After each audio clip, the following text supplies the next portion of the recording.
Olá, então entramos ao vivo e mais essa live.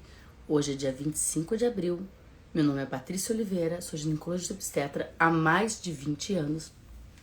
E hoje vim aqui para conversar com você um pouquinho sobre os cuidados no pós-parto. É um tema bem interessante, porque a gente nunca pensa isso. Quando a gente está grávida, a gente pensa no enxoval, como é que vai ser a saúde do bebê, a gente fica preocupada, mas a gente não pega e não se concentra nesse período, no período do pós-parto.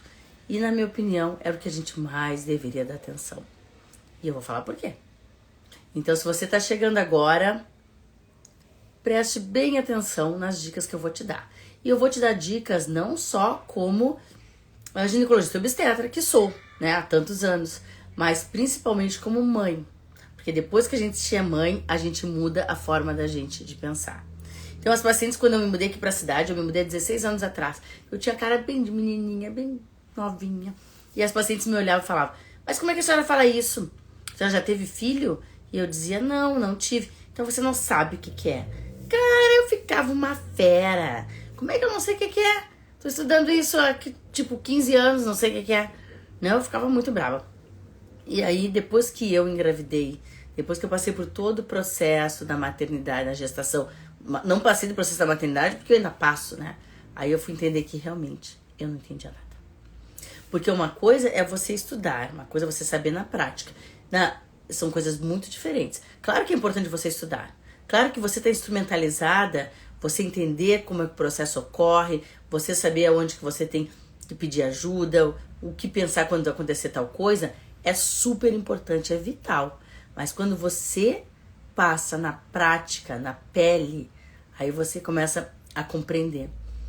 Compreender como é multifacetado isso. Como todo esse cenário não é uma coisa tão simples. Porque a gente tem o que está escrito, os estudos, o que mostram e tal. E você tem, ao mesmo tempo, todos os detalhes, E todas as diferenças, as diferenças entre as pessoas.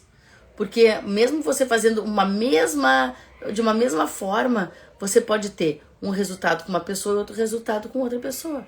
Porque, essencialmente, as pessoas são diferentes umas das outras. Então, vamos conversar um pouquinho sobre esses cuidados. Então, a gente pode separar o período pós-parto, que também é chamado de puerpério, em alguns momentos para ficar mais fácil, da gente conversar sobre eles. Então, vamos separar, didaticamente, como boa professora que sou. Vamos separar no pós-parto imediato, que são aquelas 4 primeiras horas que a gente, logo depois do parto da cesárea, que eu tive o bebê, e a gente tem o pós-parto mais tardio, que é naquela finalidade, 40 dias, depois do nascimento. Então, e aí nesse meio tempo, a gente tem aquela fase do meio do pós-parto, ou do puerpério. Então, vamos ver por que eu tô fazendo essa separação, para você entender um pouquinho melhor. Então, quando eu tô no pós-parto imediato, qual é a minha preocupação? É que eu tenha alguma complicação relacionada ao parto. E quando eu falo parto, gurias, eu não tô falando só parto vaginal, tô falando do nascimento do bebê. Por isso que as 4 horas as 4 horas primeiras, logo depois do nascimento do bebê, a gente tem que estar sob supervisão. Porque podem acontecer algumas complicações que podem ser bem prejudiciais para mim e para o meu bebê, inclusive me levando à morte ou levando meu bebê à morte. Então, essas primeiras 4 horas eu tenho que ficar atenta para o quê? Basicamente, sangramento vaginal e sinais vitais. Então, o que eu preciso ver no sangramento vaginal? O sangramento vaginal aumentado nessas primeiras horas, o significado dele é uma hemorragia pós-parto. Então, a hemorragia pós-parto é a maior causa de mortalidade de mulheres gestantes puérperas nesse ciclo gravídico puerperal no mundo. Quanto mais desenvolvido o país, quanto mais educação eu tenho, quanto mais cuidados de prevenção eu tenho, menor o risco. Então, os países subdesenvolvidos têm um risco altíssimo, os países mais desenvolvidos já têm um risco um pouco mais baixo. Nos países desenvolvidos, o maior risco são as doenças cardiovasculares, enquanto nos países em desenvolvimento ou subdesenvolvidos, é a hemorragia pós-parto e as doenças infecciosas, né? Então, o que eu entendo por hemorragia pós-parto? Quando eu tenho um sangramento superior a 1 litro, olha como a gente perde sangue no parto. Por isso que se pede que as mulheres façam uma reposição de ferro durante a gravidez, uma reposição de ferro nos primeiros 3 meses pós-parto, para fazer um estoque nessa reserva. Claro, o corpo produz, a alimentação vai nos ajudar, só que se eu fizer um suplemento de ferro, vou fazer com que essa reposição ou que essa reserva, ela fique maior em menos tempo. Então a gente perde bastante. Se acha que em torno de 1 litro no parto vaginal e 1 litro e meio na cesariana. Então, não tem como essa perda não dar um impacto. Então tem mulheres que ficam tontas, tem mulheres que já estão com a hemoglobina, o hematócrito, né, que são os nossos diagnósticos de anemia, se já estão no limite, a mulher pode ficar bem mal no pós-parto imediato. Pode ter desmaio, pode ter falta de ar, né? Mas a grande maioria tem aquele sangramento, sente um mal-estar e dificilmente a gente precisa fazer uma transfusão, por exemplo. Então, hemorragia pós-parto, quando a gente começa a ter nessas primeiras 4 horas, a equipe médica vai avaliar. Será que não saiu toda a placenta? Tem um pouquinho de placenta ali? Será que o útero não está contraindo, está dando uma hipotonia? Será que não tem uma laceração do canal de parto? Ou se for cesárea, tem algum vaso lá dentro da barriga que não ficou bem cauterizado e começou a sangrar? Então eu vou buscando causas de hemorragia. Tem mulheres que já têm situações de risco para hemorragia e essas eu vou ter que ter bem mais cuidado. Aquelas que usam algum antitrombótico, ou porque tem trombofilia, ou porque tem história de trombose, ou por exemplo, mulheres que tomaram AS sem querer. Por isso que a gente pede na gravidez, não use AS, só quando o médico manda. Porque o AS pode dar uma propensão a ter um sangramento até 7 dias após cessar o seu uso. Então, a hemorragia, o primeiro cuidado. Segundo cuidado, processos infecciosos no pós-parto. Eles são mais comuns depois da primeira semana. Então, eu posso ter infecção urinária, principalmente nas mulheres que fizeram cesárea e que foram sondadas. Eu posso ter... o barulho me desconcentrou. Então, vamos lá, infecção. Eu posso ter infecção urinária. Eu posso ter infecção na cicatriz, tanto da epísio, para quem fez epísio, quanto da cesárea, para quem fez cesárea, ou até uma infecção no processo ali da laceração, para quem teve uma laceração. Então, segundo ponto, né? Primeiro, então, recapitulando, hemorragia eu tenho que cuidar. Segundo, infecção. Terceiro, trombose. As mulheres, por estarem grávidas, elas têm 6 vezes mais risco de trombose durante a gravidez e no pós-parto. Ou seja, o teu risco de ter trombose, ele é maior por você estar grávida do que se você estivesse fumando, se você estivesse usando pílula anticoncepcional. Não quer dizer que eu não quero, vocês não engravidam e vão fumar um cigarrinho. Não é isso, pessoal. Quero dizer que dentre os fatores de risco, a gestação e o pós-parto são fatores de risco muito importantes para a gente desenvolver trombose.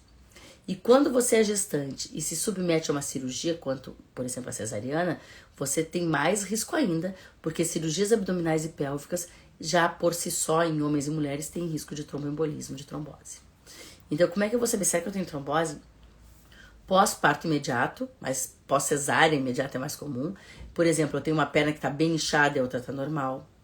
Outro exemplo, as mulheres que já têm bastante varizes calibrosas, começam com distúrbios, com falta de ar, agudo no pós-parto imediato, dor no peito, todos podem ser sinais de tromboembolismo. Então, recapitulando, meu nome é Patrícia Oliveira, sou ginecologista obstetra e hoje eu estou conversando aqui um pouquinho com vocês sobre os cuidados no pós-parto. Então, começamos falando dos cuidados imediatos no pós-parto. Quais são os maiores riscos que eu tenho que me atentar e os cuidados que eu tenho que ter? Então, o risco de hemorragia pós-parto imediato nas primeiras 4 horas, Para isso, eu tenho que ver se o útero está bem contraído, eu tenho que ver se o sangramento, que a gente chama os lóquios, estão no volume adequado ou não. Às vezes eu tenho que revisar o canal de parto para ver se tem uma laceração. Se foi uma cesariana, eu tenho que ver se não está tendo extravasamento ou para dentro ou para fora de sangue. Pode ser também uma hipotonia uterina, o útero não está bem contraído, então eu tenho que massagear o útero e também tirar os coágulos que estão lá dentro do útero. Então, toda essa gama de fatores pode acontecer. Segundo, infecção. Infecções podem acontecer. Infecção urinária, infecção da cicatriz operatória, que pode ser da cesárea, ou do parto, ou uma da epísio, né? Enfim. E terceiro, tromboembolismo. O tromboembolismo ele pode dar imediato, mas ele pode dar um pouco mais tardio, pode dar até 30 dias pós-parto. Então, eu tenho que ficar bastante de olho nos sinais que essa mulher vai me apresentar. Tá? Esses são os cuidados pensando nos potenciais fatores de risco e complicação. Mas eu também tenho aqueles cuidados que as mulheres ficam curiosas, que são os cuidados gerais. Eu posso fazer isso, eu posso fazer aquilo. Vamos falar um pouquinho sobre isso também. Dentre os cuidados gerais, o que é importante? Então, as mulheres perguntam. Vou começar com as coisas bem bobas, que vocês podem até achar que não é verdade. Você pode dizer assim, não, ninguém fala, isso não se usa mais, capaz que alguém vai falar sobre isso. Gurias, eu ouço isso no consultório. Tem várias pessoas que eu tô vendo aqui já, ex-gestantes, gestantes atuais, e sabem, eu vou falar porque é verdade, sabe que eu não minto, né? Então, o que eu tenho do dia a dia, né? Que a gente tem que prestar atenção. Então, vamos lá, vamos fazer por partes. Primeiro, lavar o cabelo eu posso no pós-parto? Não só pode como deve, negrinha, vai ficar com o cabelo ensaboado, encebado. Tive uma paciente que uma vez chegou 40 dias pós-parto, ela não lavou o cabelo e ela não se olhava no espelho porque pode dar recaída. Ai, pelo amor de Deus, pessoal, vamos parar com isso, né? Essas mandingas, pelo amor de Deus. Tem umas mandinguinhas que eu gosto, tem umas mandinguinhas que dão certo. Mas essa de não poder lavar o cabelo, não poder se olhar no espelho, por favor, me poupe, né? Então, isso aí é mito. Vamos lá, quem mais? Eu posso fazer atividades gerais na minha casa, cozinhar, lavar roupa? Pode, principalmente se você fez parto. Se você fez parto vaginal, você pode fazer suas atividades. Pode, mas não deve. E eu vou falar porque eu falo isso no meu consultório, eu falo lá no hospital quando eu tô dando nota para os pacientes. Você não deve porque você já tem que exercer e executar o seu papel principal, que é a maternidade. E por mais guerreira e forte, não sei o que você seja, você precisa de apoio e você precisa aceitar que você precisa de apoio. Porque a maternidade é cansativa. Ela traz um cansaço físico e um cansaço psicológico que torna o nosso cansaço físico mais intenso que o nosso cansaço psicológico. Então, no momento que você... meu neném é bonzinho, eu só acordo 2 vezes. No momento que tu acorda 2 vezes, tu amamenta, põe pra rotar e troca a fralda, já foi 1 hora. Quando o neném tá dormindo, dá uma dormidinha de 1 hora, tá te chamando de novo. Quem é que descansa assim? No outro dia tu tá irritada, tu tá chorosa porque tu tá com deprivação do sono, porque mudou a tua rotina. É cansativo. Então, embora você possa fazer as atividades leves se você teve cesárea, embora você possa fazer as atividades mesmo as não leves se você teve parto normal, não faça. Delegue essas funções. Porque para ter um bebê, nós precisamos de 2 pessoas. Mas para criar um bebê, nós precisamos de uma aldeia inteira. E você que tá me ouvindo, você aí que tá me ouvindo que teve gêmeas, eu sei que você tá aí, sabe que é verdade, tá? Segundo, posso dirigir? Então, a orientação sobre dirigir ou não dirigir vem há muito tempo, vem daquele tempo que nossos carros, a gente vai fazer marcha com as 2 mãos, trocar marcha com as 2 mãos, de tão pesado que era aquela porcaria. Hoje é tudo automático, né, neguinha? Faz pra caceta. Até os não automáticos são praticamente automáticos. Então, a orientação para quem fez cesárea é esperar uns 15 dias, até por causa da pressão do cinto ali sobre a cicatriz cirúrgica, e tu não vai andar sem cinto, porque se tu tiver um acidente, estando com cinto, mesmo que o cinto vá dar em cima do lugar onde teve a cirurgia, você vai sobreviver. Se você tiver sem cinto, não sei não, tá? Então a gente tem que ter esse cuidado. Então dirigir 15 dias para quem teve cesárea, para quem teve parto, já pode sair dirigindo hoje. Depilação em cima do lugar onde foi feita a cicatriz, eu posso fazer? Pode, depois de 30 dias se foi a cesárea. Se for parto, não vai ter corte para fazer a depilação ou não em cima. Se for parto normal, mais fácil. Ah, mas eu quero depilar nos grandes lábios, não em cima onde está a cicatriz. Beleza. Então mesmo fazendo cesárea, tu pode depilar. Só vai depilar em cima da cicatriz da cesárea mais de 30 dias depois. E se for no parto vaginal, se não teve nenhuma laceração, nenhum ponto ali, pode depilar quando quiser. Terceiro, relação sexual. Quando é que eu posso ter? Fisicamente falando, quando o sangramento parar. Aquele sangramento pós-parto que eu chamo de lóquios, ele pode se manter até 40 dias pós-parto. Algumas mulheres, no procedimento cirúrgico, na cesariana, como a gente limpa o útero por dentro, elas já param o sangramento, às vezes 10, 15 dias pós-parto, às vezes até menos. Na cesárea, como o processo é mais natural, o útero vai voltando aos poucos para o local, eu posso ter 30 até 40 dias de sangramento. Então, depois que para esse sangramento, eu penso, o meu colo do útero já está fechado, eu não tenho o risco das bactérias vaginais, ou diminui o risco das bactérias vaginais entrarem para dentro, né, do útero, eu posso voltar a ter relação. Eu tenho vontade? Geralmente não. 5%, e olha lá, das mulheres ficam meio taradas na gestação e no pós-parto. A grande maioria das mulheres não quer saber do homem, não quer saber do cheiro do marido, nem do vizinho, nem de homem nenhum. A grande maioria das mulheres se volta pro seu filhote. E isso é totalmente fisiológico. Por que isso acontece? O que o teu corpo pensa? Você amamentando, o que o teu corpo pensa? Ele produz mais prolactina na hipófise para aumentar a produção de leite. E se tu tá amamentando o filhote, por que tu vai querer ter outro filhote? Tu nem terminou de amamentar esse filhote. Então o corpo pensa, não vou deixar essa louca transar não, cara. Tá louca? Se ela ficar grávida agora, vai que ela não se sinta bem ou que ela deixe esse filhote vai morrer. Não vou deixar não. Então a prolactina já reduz a libido da gente. A rotina cansativa de trocar fralda e de estar preocupada com o bebê também reduz a libido da gente. As preocupações com coisas externas também reduz a libido da gente, né? Então eu preciso que o meu parceiro ou a minha parceira, né, quem está dividindo a maternidade comigo, entenda esse processo e coexista como um ator verdadeiro nesse processo. Porque eu não aguento mais esse machismo desses homens tentando convencer as mulheres a ter relação quase que à força, sem elas quererem, porque eles estão com vontade. O homem que engravida junto com a mulher, ele se sente tão cansado e tão responsável quanto, e a maioria também dos homens baixa a libido. E aí mostra que o casal está em consonância. Ah, mas não sei o que, mas eu quero porque o meu marido... Eu penso... Bom, se você se sente confortável para ter relação, mesmo que não esteja com muita vontade, ok, isso é com você. Mas lembre-se que pra gente ter prazer, pra gente se sentir bem, pra gente se sentir amada e desejada, não necessariamente a gente precisa ter relação sexual. A gente pode estar abraçadinho, dormindo de conchinha, fazendo cafuné, beijinho no pescoço, massagem no pé, uma massagem pro corpo, passar a mão pelo corpo, sentir essa coisa do afeto, do contato físico, né? Isso também tem muito a ver com a linguagem do amor de cada pessoa, né? Você já pensou qual a sua linguagem do amor? Então, a minha linguagem do amor é tempo de qualidade e contato físico. Eu preciso dormir pelo menos o meu pé encostando no pé do meu marido. Eu preciso do contato físico, eu preciso do abraço. Agora, nesse negócio desse tempo de Covid, eu sofro, negrinha. Porque eu gosto de abraçar as pessoas.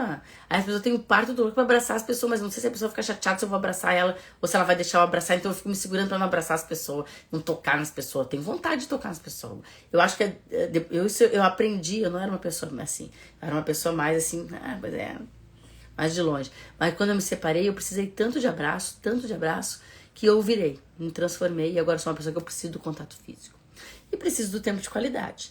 Então, se a linguagem do amor do seu marido, da sua esposa, do seu companheiro, da sua companheira, for o contato físico, às vezes um abraço, um toque, uma massagem, você já está mostrando que você é uma pessoa, né? Outras vezes é ser servida, é servir. Então, tente pensar na sua linguagem do amor e manifestar o seu amor pelo outro através dessa linguagem, que não necessariamente é a relação sexual. Tá bem? Você sabia que 60% das separações se dão no primeiro ano pós-parto? E tem muito a ver com essas cobranças que a gente faz da gente mesmo, que o outro faz da gente, que a gente faz do outro. Então, aprender principalmente nesse pós-parto a ter jogo de cintura, a não ser tão exigente, então assim, tem que ser feito do meu jeito. Vamos aprender a aceitar apoio, a ter jogo de cintura, vamos aprender a chorar mesmo, botar pra fora e não ficar guardando a mágoa. Vamos aprender a pedir ajuda. Vamos aprender a ter o apoio psicológico sempre que preciso. Olha, hoje uma paciente me falou assim, se eu soubesse que fazer terapia era tão bom, eu já tinha começado antes. Porque eu tô me sentindo liberta, eu tô me sentindo bem fazendo terapia. Cara, é isso aí. Tem alguém que não faz parte da tua família que tu possa falar mal de quem você quiser, possa botar pra fora, vomitar, chorar. Isso faz parte da gente se fortalecer nesse período tão especial, mas tão delicado. Então, se eu pudesse resumir tudo assim, que a gente tá falando até agora, em um único conselho, eu daria. Se fortaleça psicologicamente, fortaleça a sua mente, o seu psicológico, já durante a gestação, para quando chegar no puerpério não ter esse baque tão grande. Aí vocês vão me dizer assim, ai, como é que eu faço? Porque todo mundo diz que no pós-parto chora muito e fica assim, mas eu tô me sentindo tão bem, eu não vou ser assim, eu não preciso. Não é assim, pessoal. Com a diminuição, com a descarga de adrenalina quando o neném nasce, e depois com a baixa dos hormônios, com a deprivação do sono, né? Eu posso ousar dizer que todas as mulheres dão uma choradinha. Eu tinha uma amiga que dizia assim, ó, quando eu entro numa sala, ela me dizia, quando eu entro numa sala, que eu vejo um cantinho, eu tenho vontade de ficar ali, ó, bem espremidinha e dar uma choradinha. Olha, eu já passei por isso, dá vontade de dar uma choradinha mesmo. E a gente agora, às vezes a gente tá feliz, olhando o bebê, meu Deus, como é que eu vivi sem essa criança até agora? Daqui a pouco a gente, por que eu fui inventar de engravidar? O que eu fiz com a minha vida? Eu não consigo mais dormir, eu nunca mais vou dormir. E são os altos e baixos que a gente passa, principalmente na primeira semana pós-parto. Então eu preciso me fortalecer, eu preciso ter a minha rede de apoio ali ligada para essas mudanças que podem ter. E se você já teve algum episódio de alguma complicação psiquiátrica antes na vida, ou seja, se você já teve episódio de depressão, de ansiedade, qualquer de bipolaridade, qualquer distúrbio ligado à parte psíquica, você tem que se fortalecer, você tem que falar com o seu médico para já começar com uma prevenção para que no puerpério, no pós-parto imediato, a gente não tenha um baque. Sabe o que eu falo para minhas pacientes? A minha opinião, né? Como tendo passado por esse período, que o puerpério é como se você tá num dia lindo assim, né? Que é, agora meu neném vai nascer, e aí teu neném nasce e tu entra num túnel escuro, de um monte de coisa imprevisível que você não sabe que vai ter no final desse túnel. E no final do túnel, lá no final, você vê uma luzinha. E é um trem. E tu, te dá de cara com esse trem. Então, olha que descrição mais romântica que a doutora tem. É isso mesmo, negrinho. O pós-parto, pra mim, é dar de cara num trem dentro do túnel. Procurando, assim, pensando que é uma vela ou é uma lanterna e é um trem. Então, a gente tem que se fortalecer o nosso psíquico. Tá? O corpo vai dar conta, o corpo dá um jeito e dá a volta por cima mais cedo ou mais tarde. Mas o psíquico, ele pode demorar mais, tá? Outras coisas que eu tenho que me atentar, né? Que as pessoas me perguntam muito. Quando é que o meu corpo vai voltar ao normal? Eu queria... 14 dias pós-parto, 2 semanas pós-parto, lá. Eu tô muito gorda, não emagreci. Caraca! São 9 meses de gravidez, são 9 meses ganhando peso. E algumas ganham mais peso do que era pra ganhar. Que tem gente que ganhou mais peso do que era pra ganhar, que eu tô vendo os nomezinhos aqui, não vou citar nome aqui pra não passar vergonha. Mas eu sei que ganhou mais peso do que era pra ganhar. E agora, quero emagrecer. Não faz nem 20 dias, cara, calma. Se você demorou 9 meses pra construir, pra modificar seu corpo durante a gestação, espera mais ou menos o mesmo tempo pra ele voltar. E você não precisa se punir por causa disso. Qual é a sua prioridade? Vamos parar de botar o carro na frente dos bois. Mas a fulaninha que é... influencer, tava com um corpão 15 dias depois.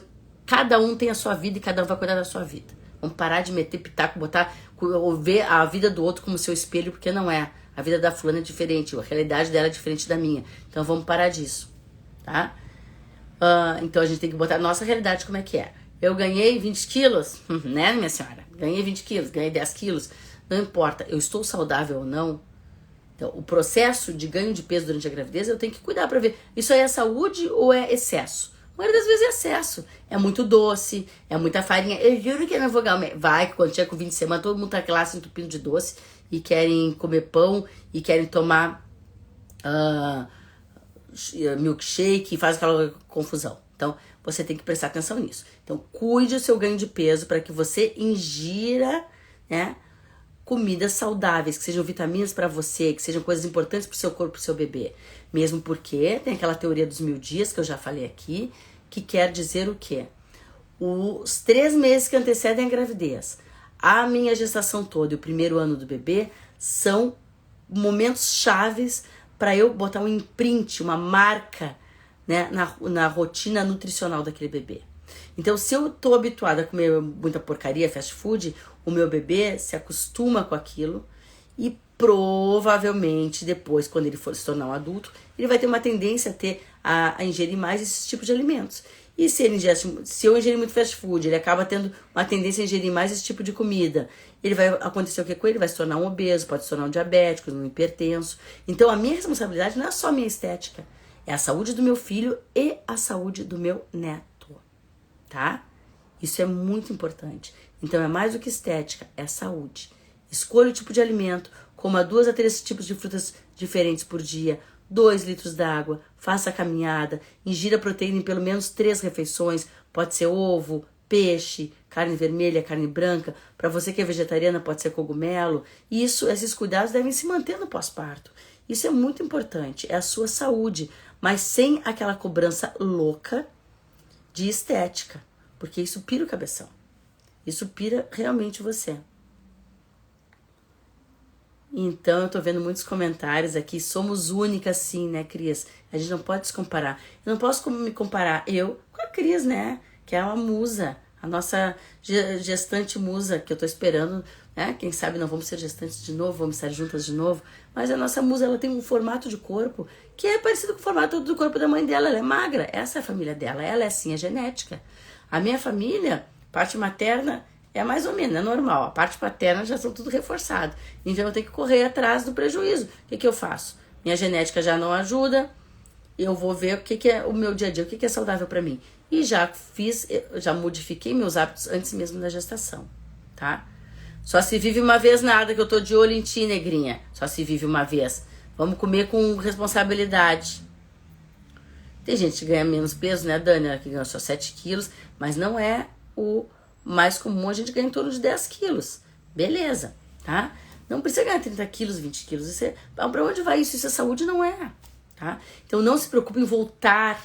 Eu tenho que voltar logo para aquele peso. Se preocupe com, eu estou comendo saudável?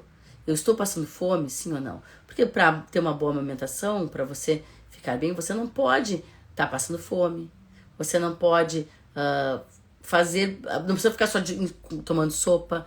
Não precisa ter privação nesse grau. Mas também você não precisa se entupir de doce, né? Ai, que eu tô com muito desejo. O neném vai nascer com uma cara de brigadeiro. Me poupa, né? Agora, eu tenho um comentário aqui que é bem interessante, né? Eu não consigo comer porque estou no primeiro mês de gravidez. Calma, minha senhora. Ouve a tia aqui falando. Primeiro mês de gravidez, os 3 primeiros meses, o nenenzinho vai ficar desse tamanho para isso aqui. É muito pequenininho. Ele não precisa um gole, uma gota de suco já alimenta essa criança. A fome vai vir, minha senhora. E tá aqui, as minhas negrinhas aqui, que é minhas pacientes, tem várias aqui que já nasceram comigo, que sabe que eu não tô mentindo, que eu não minto, né? Eu trago verdades. Então, a partir do 5º mês, a gente aumenta o apetite como uma forma do organismo nos mostrar que ele precisa ingerir mais calorias para que o meu bebê consiga crescer. E nos 3 primeiros meses, a fome diminui, dá mais vontade de ácidos, né? Dá mais vontade de laranja com sal, toma um vinagre, faz umas coisas mais ácidas, porque isso meu corpo sabe que esse tipo de ambiente, o ambiente mais ácido, vai favorecer a absorção do ferro e do ácido fólico, que são super, super importantes, principalmente nos 3 primeiros meses, para a gente diminuir o risco de ter algumas malformações que estão ligadas à deficiência do ácido fólico, né? Então isso é super interessante. Aqui os comentários, quando a fome começar, não para mais. É isso aí mesmo. Tem gente que vomitou quase toda a gravidez. Aí acabou ganhando pouco peso porque teve muito vômito. Tem gente que tem uma coisa que chama pica. Esse nome é horrível, pica. Você sabe o que é pica? Para, que não é sacanagem. Pica é um distúrbio alimentar no qual eu sinto vontade de comer coisas que normalmente eu não comeria, ou eu sinto uma distorção no paladar. Então tem pessoas que começam a tomar esmalte, comer para tijolo, ou tem gente que muda o paladar. Uma coisa, eu tô comendo uma coisa que eu tô achando trigostosa, eu dou pra uma gestante, ela, meu Deus, parece que tá podre. Ou ao contrário, tem coisas que todo mundo tá achando assim, nem tá tão bom, ela tá achando maravilhoso. Então pode ter essas alterações de paladar, e são bem comuns. Ai, meu Deus, esses comentários estão muito engraçados. Olha, só não vou ter que ler, porque não dá, né? Depois dos 3 meses a gente vira uma anaconda, de tanto que come, Jesus amado. Outro comentário, e no final tu tem fome, mas não cabe mesmo tanto da comida, comemos só pelos olhos. E é isso aí mesmo. No final, o que eu falo? No final, a partir do 5º mês, parece que a gente tem um buraco que não tapa nunca. E por mais que tu coma, aquele buraco nunca tapa. E tu come, aquele buraco não tapa. Pelo amor de Deus, como é que pode surgir tanta fome? Então procure uma Nutri que ela vai te ajudar. Foi assim que eu consegui me salvar. Eu ganhei 13 quilos na minha gravidez. Como é que eu consegui me salvar? A Nutri me ajudou a dividir os meus lanches, não só por quantidade, mas por qualidade de alimentos, para que eu me sentisse mais saciada. E eu fiz atividade física durante minha gravidez inteira também. Outro comentário. Ganhei 20 quilos na minha gestação, mas logo no 1º mês pós-parto já perdi. É, meu amor, mas isso não é usual, não é o comum. Então não vamos pegar isso como uma regra. Não, deixa ganhar, depois eu perco. Não é assim, depois ficam tudo deprimida, que estão fora do peso, que não cabe nas roupas, começa a ficar deprimida, o leite seca porque estão deprimidas, estão chorando. Por favor, né, me poupe. Tem gente que não passou as náuseas, ai, neguinho, é verdade, tem gente que tem, que lambia tijolo, viu? Eu tenho vários exemplos de pessoa que lambia o tijolo, que comia tijolo. Teve uma paciente que me falava assim, doutora, tem que ser o tijolo 6 furos, porque aquele maciço eu já provei, não é igual. Não só comia tijolo, como escolher o tipo de tijolo. Não, eu fico louca. Outra experimentou terra, meu Deus do céu. Isso é uma forma do corpo nos mostrar que ele tem deficiência de algumas vitaminas, né? Então, a orientação atual é que a gente use polivitamínicos, de preferência que a gente faça com uma Nutri focado nas nossas deficiências. Mas tem esses polivitamínicos já que a indústria farmacêutica lançou, bem gerais, assim, que às vezes a gente lança a mão. E a gente mantém no pós-parto, porque isso vai nos ajudar a ter um nível de vitaminas que às vezes o dia a dia corrido não me deixa me alimentar como eu deveria. Também ajuda na queda capilar, que a gente sabe, na troca de cabelo do pós-parto, né? Que a gente chama de eflúvio telógeno. Você sabe o que é eflúvio telógeno? É que parece aquele momento que a gente parece que vai ficar careca no pós-parto, que os cabelos, a gente passa a mão assim, vai tomar banho, e a gente tem até medo de lavar o cabelo no banho, porque parece que vai ficar careca. Então, isso é o eflúvio telógeno, é a troca do cabelo que acontece no pós-parto, todo mundo passa por isso, tá? O uso do polivitamínico ajuda, do colágeno ajuda, mas eles não fazem milagres, né? Então a gente sabe que isso acontece. Uma pergunta muito interessante. Tive depressão pós-parto na primeira gestação. Posso ter novamente? Pode, negrinha. Então você tá naquele grupo que a gente tem que começar a fazer prevenção já na gestação, tá? Com terapia, e tem alguns polivitamínicos que são voltados para essa parte do rearranjo neural que podem nos ajudar. Mas se preciso for, usaremos também antidepressivos sem problema nenhum, que a gente não pode estar sofrendo quando a gente tá com o nosso filhinho no braço, se sentir mal, ter vontade de morrer, isso que a gente não pode, né? Então tem gente dizendo que já tá com perda de cabelo e parece que ele não cresce, já tá com perda de cabelo até na gestação. Tem gente que acontece já perder cabelo na gestação. Então vamos ver se o nível de ferro tá bom, se não tem nenhuma doença, que também tem algumas doenças, sífilis também causa perda de cabelo, pode causar, deficiência de ferro pode causar, algumas outras deficiências vitamínicas. Então a gente pode começar com esse uso já na gestação, no pós-parto imediato, e manter durante bastante tempo, tá? Tem algumas loções que a gente pode passar no couro cabeludo também para massagear, que ajuda, mas todas vão ter perda de cabelo da mesma forma. Raramente eu não tenho perda de cabelo. Então vamos lá, estamos nos encaminhando para os nossos minutos finais, então vou fazer um resumozinho, né? Meu nome é Patrícia Oliveira, sou ginecologista obstetra há mais de 20 anos e estamos falando um pouquinho sobre os cuidados no pós-parto. Então a gente falou dos cuidados no pós-parto imediato, principalmente o risco de hemorragia, infecção e trombose. Falamos sobre cuidados de rotina quando eu vou para casa, depois da minha alta hospitalar, que é dirigir, a queda de cabelo, os distúrbios de humor, o sangramento que eu tenho que cuidar, não posso passar dos 40 dias, as relações sexuais. E agora vem mais um ponto que eu queria trazer que me esqueci, meu Deus. Vamos lá, pessoal. Perguntem para mim qual outro ponto pós-parto que é importante a gente falar. Falamos daqueles mitos, né, de não lavar o cabelo, de não se olhar no espelho, que são mitos. Eu ia me esquecendo! O uso da cinta. Então, na minha época, já tô falando assim, na minha época a gente mandava todo mundo usar cinta. De uns bons anos pra cá, existiram alguns estudos, principalmente ligados à fisioterapia, mostrando que o uso da cinta, a cinta é aquela que parece uma faixa, que só tapa o abdômen, ela tem 2 riscos potenciais. Primeiro, ela interrompe, ela diminui o fluxo de retorno do sangue para o coração, propiciando maior risco de trombose. Segundo, ela é tão apertadinha e parece que a gente está sem barriga, mas aquilo faz com que eu perca o reflexo de chupar minha barriga. Faz com que eu fique mais preguiçosa e largue todo o volume abdominal para a cinta segurar. E aí eu pioro o meu retorno do meu abdômen ao normal e não melhoro. Além de que aquela parte que fica embaixo da cinta fica assim alta, horrorosa.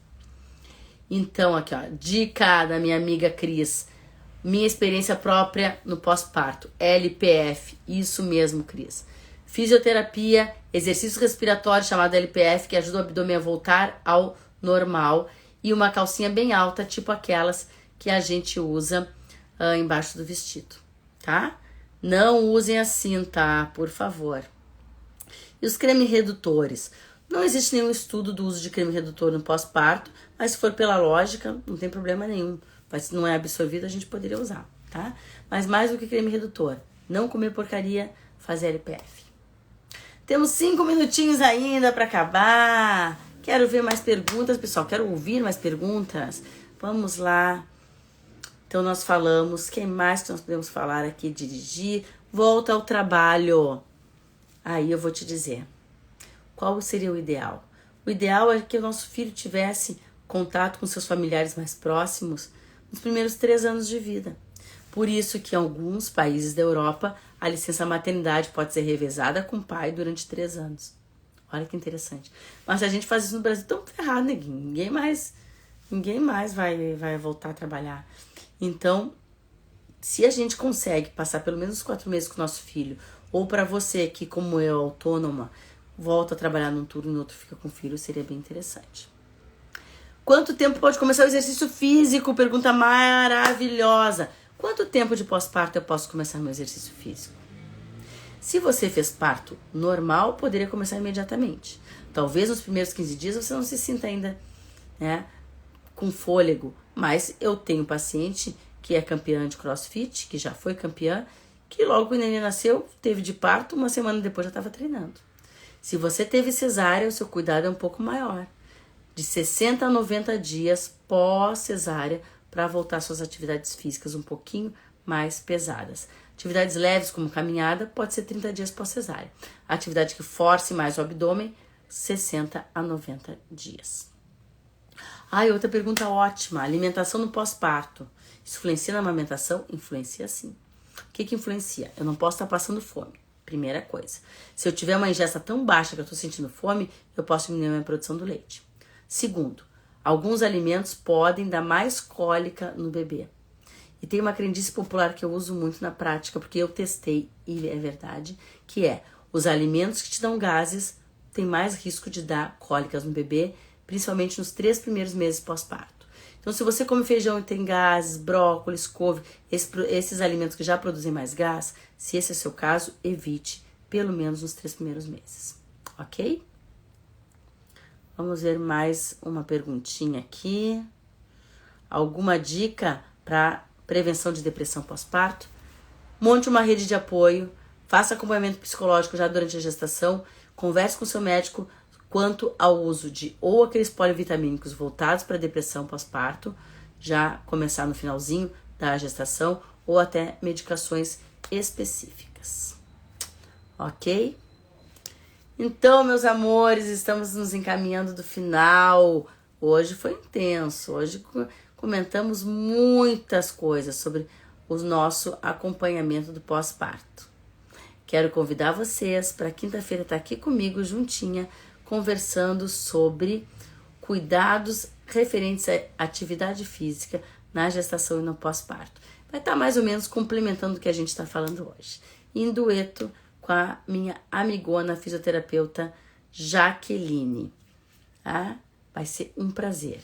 E para você que mora aqui em Chapecó, não se esqueça que nessa quarta-feira nós temos o nosso encontro presencial do Grupo Acolher, do qual eu não só faço parte, como eu sou idealizadora, que é o nosso grupo multidisciplinar de acompanhamento de gestação e pós-parto. Toda última quarta-feira do mês fazemos nosso encontro presencial, cuja entrada é a doação de 1 quilo de alimento que nós depois ofertamos para alguma sociedade que tenha necessidade. Então, nessa quarta-feira, espero vocês lá no auditório da SIC, mas é necessário fazer inscrição ali na bio do Acolher, clica ali e faz a sua inscrição. Nessa quinta-feira vai ser a Jaqueline, nessa quarta-feira, desculpa, a Jaqueline, que vai falar sobre os exercícios na gestação, e com aqui a nossa físio e a nossa enfermeira obstétrica, doula Érica. Não perca, vai ser demais. Tá bom? Muito obrigado por estarem aqui comigo. Uma boa noite a todos e nos vemos novamente na quinta-feira. Lembrando que essa live vai ficar salva ali no nosso feed para você compartilhar com as amigas, para você clicar aí no aviãozinho e mandar para suas amigas que precisam dessas informações também, tá bom? Um abraço, pessoal. Até quinta-feira.